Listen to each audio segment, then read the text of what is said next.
Hi friends, आज आपण बनवणार आहे वालाच्या दाण्याची भाजी. तर तुम्ही अशी भाजी कधी खाल्ली आहे का हे कमेंट करून मला नक्की सांगा. आमच्याकडे ही भाजी बनवल्या जाते, उन्हाळ्यामध्ये खूप छान लागते.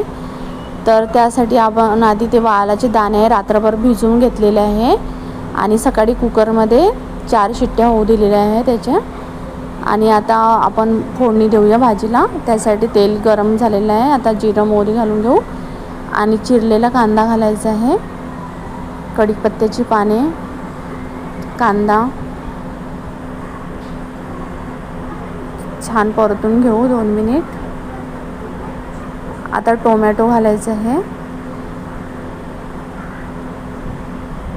2 मिनिट परतून घेऊया आपण.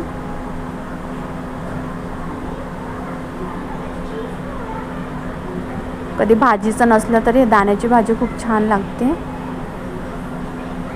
आणि हा मसाला आहे, याच्यामध्ये धने, जिरे, लसूण, अद्रक आणि कांदा भाजून घातलेला आहे.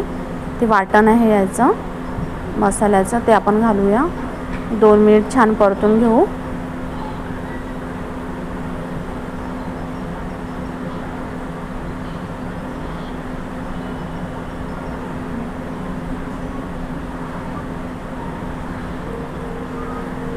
छान मसाला कांद्यामध्ये होऊ द्यायचा आहे.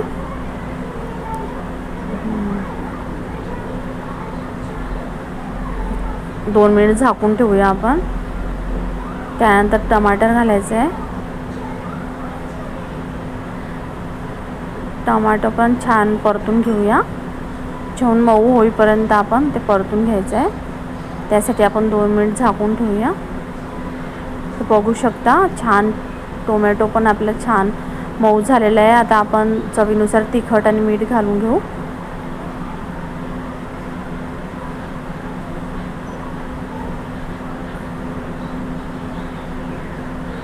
छान 2 मिनिट परतून घेऊया.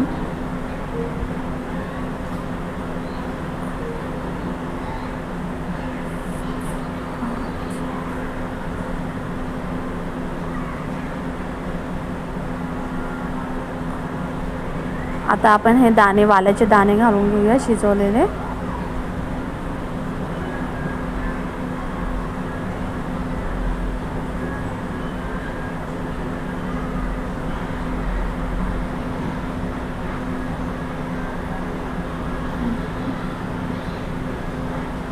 छान परतून घेऊ.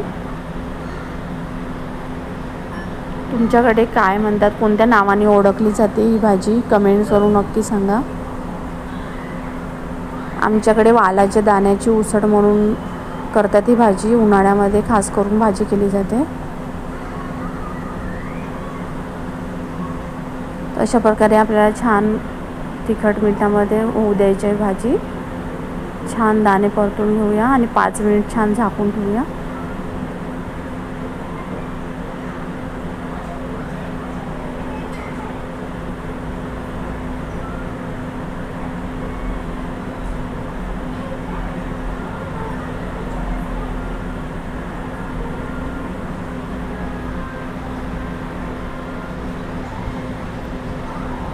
बघू शकता छान वाफ आलेली आहे. त्यानंतर आपल्याला जेवढा आपल्याला रस्सा पाहिजे त्यानुसार आपण पाणी घालून घेऊया.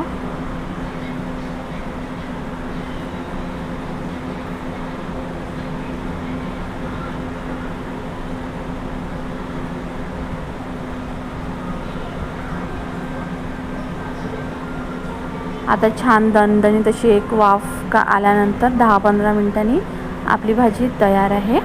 बघू शकता छान भाजी दिसत आणि मस्त झालेली आहे भाजी. पण खायला खूप टेस्टी आणि छान लागते. वरून कोथिंबीर घालून घेऊया. तर रेसिपी आवडल्यास नक्की लाईक, सबस्क्राईब करायला विसरू नका आणि शेअर पण करायला विसरू नका. अशा प्रकारे भाजी आपण पोळीसोबत, भातासोबत पण खाऊ शकता. खूप छान लागते. तर चला भेटूया नंतरच्या रेसिपीमध्ये. बाय.